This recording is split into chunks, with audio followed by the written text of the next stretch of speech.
تم کھاؤ پیو اپنے اسٹیٹس کے مطابق, تم تعلیم تربیت دو اپنے اسٹیٹس کے, اس کے بعد جو بچ جائے اس کے اندر سے, اگر $100 بچ جائیں تو 20 اٹھا کے دے دو کسی کو.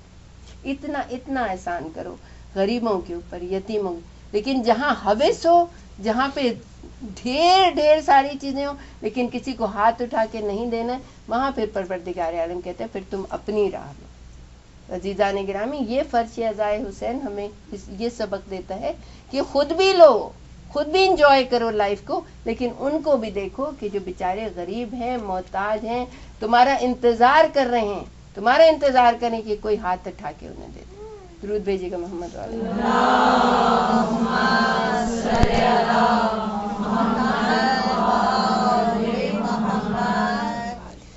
کیسے کیسے لوگ ہوتے ہیں, کیسے کیسے اقربا پروری کہ خلیفہ وقت جو ہیں انہوں نے کیا $5 ملین دینار, درہم و دینار جمع ہوئے, انہوں نے اٹھا کے اپنے داماد کو دے دیے.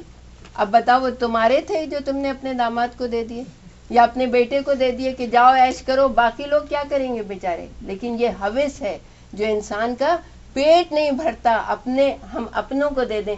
اور کتنا ظلم ہوا ہے, کتنا ظلم ہوا ہے. آپ دیکھیے اس زمانے میں کہ خلافت پہ قبضہ تو کر لیا لیکن صرف اور صرف اپنے لوگوں کو نوازا اس طرح سے کہ تاریخ یہ کہتی ہے, تھوڑا سا تاریخ میں جائیں گے ہم, تاریخ یہ کہتی ہے کہ 16 عورتیں ایسی تھیں آل محمد کی جو کہ سادات میں تھیں, جن کے پاس صرف ایک قمیض تھی, ایک قمیض جس کو وہ دھو کے رکھتی تھیں, باری باری نماز پڑھا کرتی تھیں, باقی اپنے آپ کو چادروں سے کور کرتی تھیں.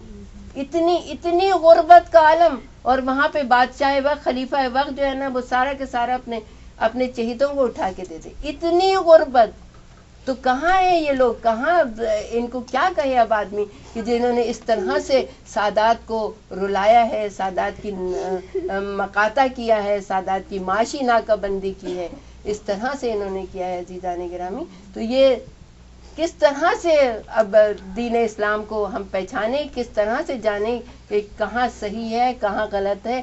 سب کا سب کچھ جو ہے وہ گرے ایریا میں آ کے بند ہو گیا, اور ہم یہ سمجھتے ہیں یہ بھی صحیح ہے وہ بھی صحیح ہے. درود بھیجیے گا محمد والے.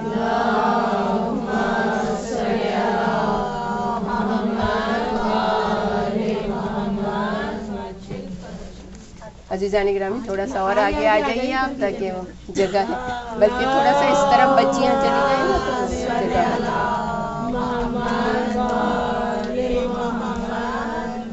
درود بھیجیے گا محمد والے.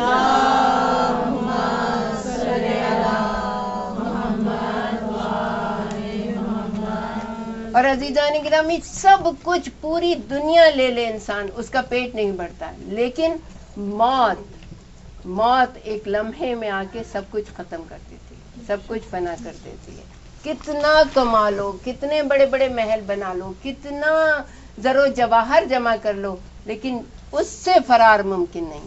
اور جس وقت وہ آ گئی, سب کچھ اس انسان کے لیے ختم ہو گیا. اب لے جا کے اس کو ڈال دیں گے, بیٹے بھی اور جو بھی, بس اتنا ہی تو لے سکتا ہے اپنے لیے کہ ایک چھوٹا سا کفن, ایک چھوٹی سی جگہ, وہ بھی اگر مل جائے کسی کو بڑا خوش قسمت ہے کہ وہ قبر بھی مل جائے اس کو. تو یہ موت جو ہے یہ سب کچھ فنا کر دیتی ہے. تو کیا ہے یہ دنیا, یہ کچھ بھی نہیں ہے. لیکن انسان ہوس کا پتلا ایسے کہ اپنی پوری زندگی صرف اس ہوس میں گزار دیتا ہے کہ میں یہ کر لوں, میں یہ لے لوں, میں یہ کھا لوں, میں اس طرح سے بنا لوں, اس طرح سے کر لوں. کچھ نہیں ہوتا. مولا کہتے ہیں بعد میں اولاد میں سب تقسیم ہو جائے گا. اگر اچھے عمل کیے اولاد نے, تو اولاد اگر وہ حرام طریقے سے کمایا ہے, اولاد نے اچھے عمل کیے, اولاد کے پاس آ گیا, تو پھر وہ انسان کتنا حسرت زدہ ہوگا کہ جس کی اولاد اس پیسے سے جنت میں چلی جائے گی اور وہ خود ہاتھ مل رہا ہوگا کہ ہائے میں نے کیا کیا, میں نے ان کے لیے سب کچھ کیا, اور آج میں اس مقام کے اوپر کھڑا ہوں, اور میری اولاد جو ہے میرے پیسے کی وجہ سے وہ جنت میں رہ رہی ہے. تو عزیزان گرامی, بہت سوچ سمجھ کے, انتہائی سوچ سمجھ کے یہ لائف گزارنی ہے. ایک ایک لمحہ, ایک ایک پل.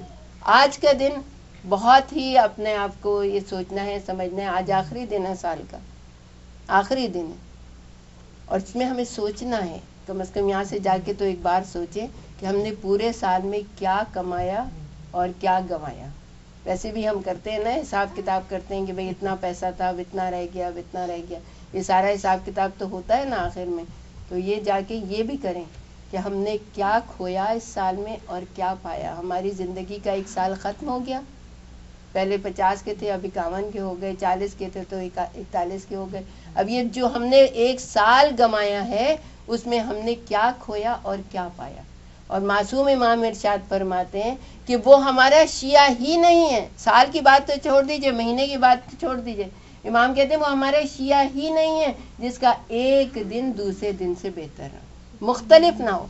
ایک دن دوسرے دن سے مختلف نہ ہو. مختلف کس طرح سے کہ اگر ایک دن خدا نہ خواستہ کوئی برائی ہو گئی, کوئی غلطی ہو گئی, رات کو لیٹے اور رات کو لیٹنے کے بعد ہم نے سوچا کہ اوہو ہم سے یہ غلطی ہوگی, کسی کا دل دکھا دیا, کسی سے منہ چڑھا کے بات کر لی, کسی سے کوئی غلطی ہو گئی, تو پھر کیا استغفار کی ایک تسبیح کہ استغفار کریں, پروردگار عالم تو ہمارے گناہوں کو معاف کر دے.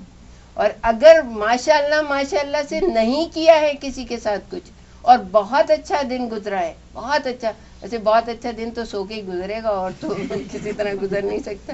عزیزان گرامی, اگر بہت اچھا دن گزر گیا ہے تو کیا ایک تسبیح شکر پروردگار عالم کی. اور اگر خدا نہ خواستہ, مولا کے کہنے کا مطلب یہ کہ اگر ایک دن میں کوئی غلطی ہو گئی, استغفار کر لیا, اگلے دن وہ غلطی بھی نہیں ہونی چاہیے, پھر دوسرا دن بہت بہتر ہو.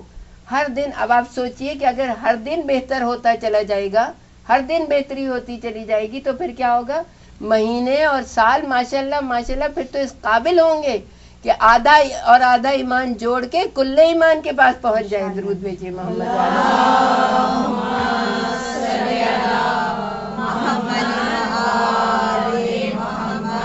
کا, وہ ہمارے شیعہ ہی نہیں ہے جس کا ایک دن دوسرے دن سے بہتر نہ ہو.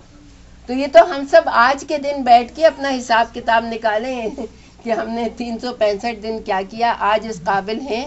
آج یہ تو عزیزان گرامی شکر پروردگار عالم میں کہ ہم اس در سے وابستہ ہیں, اس فرض سے وابستہ ہیں کہ جب آپ گھر سے نکلتے ہیں اور یہ نیت کر کے نکلتے ہیں مجلس عزائے حسین میں جا رہے ہیں, کچھ علم حاصل کرنے کے لیے جا رہے ہیں, تو فرشتے پیروں کے نیچے پر بچھاتے ہیں. کتنی منزلت ہے آپ کی, کیا مقام ہے آپ کا شیعان آل محمد کا, محبان آل محمد کا, کہ فرش, اور پھر چاروں طرف فرشتے گھیرے میں ہوتے ہیں اور استغفار کر رہے ہوتے ہیں آپ کے لیے. کتنے خوش قسمت ہیں ہم عزیزان گرامی. جتنا بھی فخر کریں, جتنا بھی خوشی منائیں اس بات پہ, بہت بڑی بات ہے کہ سیدہ کے چاہنے والے ہیں, ان کی اولاد کے چاہنے والے ہیں, اس لیے انہوں نے ہمیں اس طرح فرشتوں نے گھیرے میں لیا ہوا ہے کہ اگر آج کے دن ہم صدق دل سے اس فرش عزا کے اوپر بیٹھ کے استغفار کر لیں تو آئندہ سال ہمارا انشاءاللہ بہت بہتر ہو سکتا ہے. درود بھیجیے گا محمد.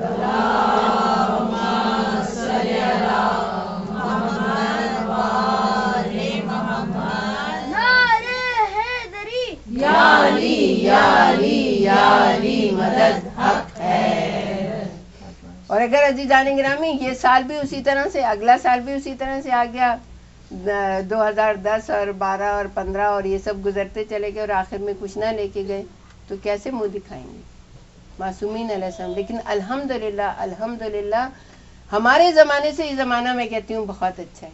آج کل کی مائیں ہمارے زمانے سے بہت اچھی ہیں. وہ مائیں تو بہت اچھی تھیں کہ جنہوں نے ہمارے دلوں میں آل محمد کی محبت ڈال دی. لیکن آج کل کی مائیں ماشاءاللہ سے دیکھیں, بچے نے نعرہ حیدری لگایا, دعائے فرج پڑھواتی ہیں, بچوں کو صبح شام امام زمانہ کے لیے تیار کرتی ہیں. ہمارا سلام ہے ان ماؤں کے اوپر. درود بھیجیے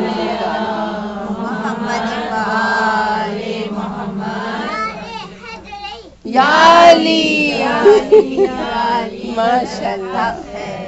ماشاءاللہ. اب آپ دیکھیے نا کتنے پیارے, مجھے بے انتہا خوشی ہوتی ہے. اس روز میں گئی تھی کہیں مجلس پڑھنے کے لیے, تو ایک 3.25 سال کی بچی, اس نے پورا 30واں سپارہ حفظ کیا ہوا ہے, اور اتنی بہترین تجدید کے ساتھ, اتنی بہترین قرأت کے ساتھ اس نے بیٹھ کے مجھ سے پہلے مجلس پڑھی. میں نے کہا اب میرے پڑھنے کے لیے کیا رہ گیا, سب کچھ تو اس بچی نے پڑھ لیا. اتنا بہترین, ماں بھی بالکل ینگ, بچی بھی 3.25 سال, پورا 30واں سپارہ. لیکن عزیزان گرامی محنت کرنی پڑتی ہے. میں نے اس سے پوچھا کیا تمہارا اسکیجول ہے, اس نے کہا میں صبح اٹھتی ہوں 5 بجے نماز کے لیے, ساتھ ہی بچی کو اٹھا دیتی. 3.25 سال کی بچی. ہم تو کہتے ہیں پڑے سوتے رہیں, ہمیں بھی آرام کرنے دیں.